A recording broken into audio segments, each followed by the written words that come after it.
Good morning, Catherine. I believe you are close to the site of that attack. Can you tell me more about how it unfolded? Good morning, Oliver. Yes, I am reporting from one of the sites of last night's intense drone attack on this city in central Ukraine, Kropyvnytskyi, which has never seen this intensity of attack in the 3 years since the full-scale invasion. But last night, around 30 Shahed drones were flown in and around the city and hit a number of targets. Here I'm standing outside a block of residential buildings. And about 70 apartments were damaged, we were told. It seems that the drone was intercepted by air defense, but it's still, the falling debris caused quite a lot of damage. And people here are telling us they were trying to get to a bomb shelter, but they actually were too afraid to come out on the streets because the drones were coming at such an intensity. I can maybe just step aside and let you see for yourselves there's a rescue effort going on. The Red Cross are here.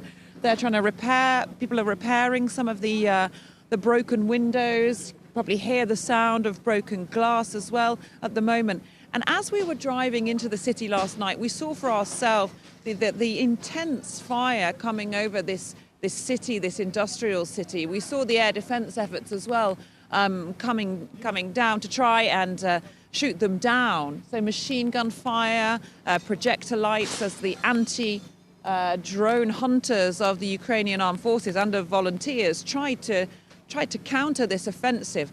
Overall, across Ukraine, sources say that around 75 drones were flown across the country, but in particular, centering around this city, leaving people shocked this morning.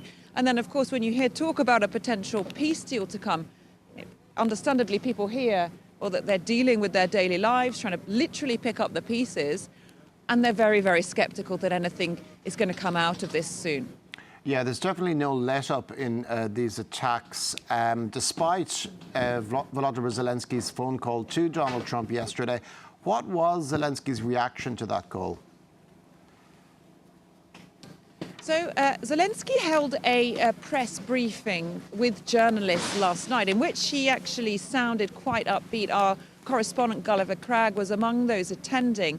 And according to his notes, Zelensky said that this was the most substantive conversation that he'd managed to have with Donald Trump so far. So clearly, it was very, very different in tone than that fireside meeting in the Oval Office, which, of course, the images of that, the sound bites of that went around the world, that the relation there seemed very bad. This was an hour-long conversation, and Zelensky picked up on several points which he said they were working towards. So trying to define this 30-day ceasefire, which bits of infrastructure would be exempt from fire? Because clearly at that moment, you've still got civilian infrastructure being damaged.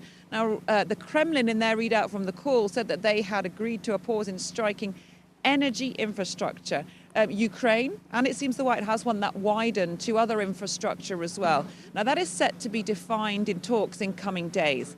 When it comes to the Zaporizhzhia power plant, who could control that? Donald Trump suggested the US could take control of power plants. Zelensky said that was in fact focused on the Zaporizhzhia power plant, which is under Russian control at the moment. It's Europe's biggest nuclear power plant. And so there's no conclusive agreement on that, but Zelensky said he wanted that to come back into Ukrainian hands, but he also wanted Russian forces pushed far enough away so that they wouldn't constantly be able to pose a threat to it.